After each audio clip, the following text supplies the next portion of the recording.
Remember when we all underestimated Yuji? Those days are long gone. Now, he's proven himself to be an outstanding protagonist.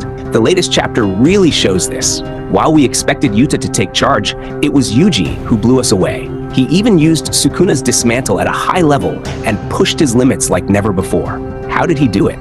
Yuji used a binding vow, which is the focus of this video. We'll dive into what this binding vow is, why Yuji decided to use it, and what restrictions he imposed on himself to make it happen. Let's start with what exactly Yuji's binding vow is. His binding vow allowed him to use dismantle to precisely target and hit Sukuna's soul to separate from Megumi's. He was so precise and effective that Sukuna had to spit out some of his fingers and then swallow them again just to keep control over Megumi. Impressive, right? But why did Yuji resort to such a drastic technique? His usual method of attacking opponents' souls wasn't effective enough against Sukuna. It just wasn't reliable enough against him. So, Yuji made a binding vow to enhance his technique, and it paid off. Sukuna has never been in such a bad way, and weakening his soul was crucial for preparing the stage for the angel and her Jacob's ladder. Okay, it worked, but every binding vow in Jujutsu Kaisen comes with a cost, which can be quite steep depending on the power of the technique. Given the damage Yuji inflicted on Sukuna, we can infer that this technique is extremely powerful. So, what did Yuji sacrifice to use dismantle with such effectiveness? I've narrowed it down to two main hypotheses. Yuji might have sacrificed one of his other techniques. This makes sense because he now has several techniques at his disposal. Or he could have made the binding vow impulsively, without fully considering the consequences, which will become clear at the end of the fight. This seems likely, since Yuji is driven by a strong desire to save Megumi. In his emotional state, especially after losing Choso, he might not have thought everything through.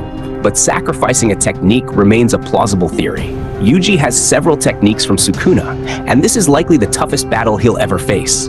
Sacrificing a technique to defeat Sukuna, his ultimate opponent, seems like a reasonable move, especially since you can impose a restriction on yourself for a limited period of time, and perhaps you don't have to lose your technique forever.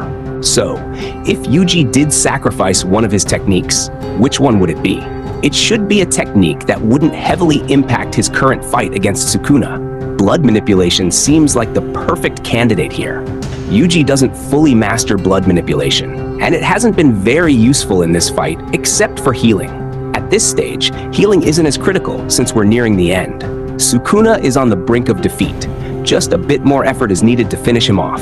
Yuji stands to gain more by sacrificing blood manipulation, especially since he can learn other healing methods.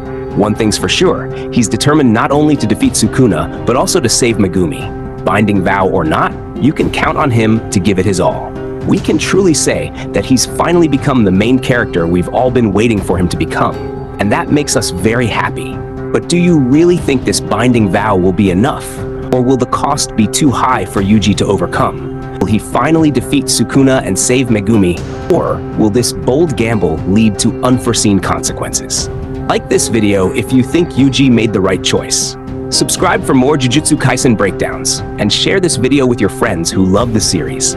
See you next time on Anime Hunter.